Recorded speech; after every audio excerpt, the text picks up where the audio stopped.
जमशेदपुर में press conference करते हुए बीजेपी प्रवक्ता प्रतुल शाहदेव ने कांग्रेस पर जोरदार हमला बोला है। उन्होंने कहा कि महिलाओं का अपमान करना कांग्रेस के डीएनए में है।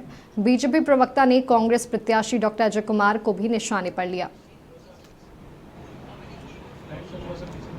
देखिए ये लाइन आपको सुनना चाहिए।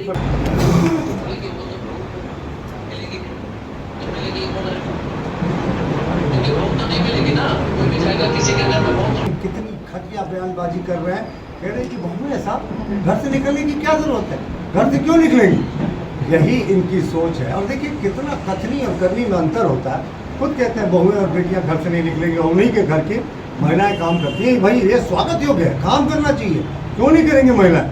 लेकिन आपके जो राजनीतिक नजरिया है वो लोगों को देखकर बदल जाता है। बहुओं को घर से निकलना नहीं चाहिए।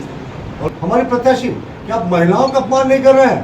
कांग्रेस को जवाब देना चाहिए कि महिलाओं का जिस तरीके से उन्होंने अपमान किया, एक आदिवासी बेटी को पहले शैतानी विचारधारा का प्रतिनिधित्व करने वाला बता दिया और जेएमएम चुप है साहब। उनके मां समान बड़ी बहू के लिए इन्होंने रिजेक्टेड माल का शब्द प्रयोग कर दिया।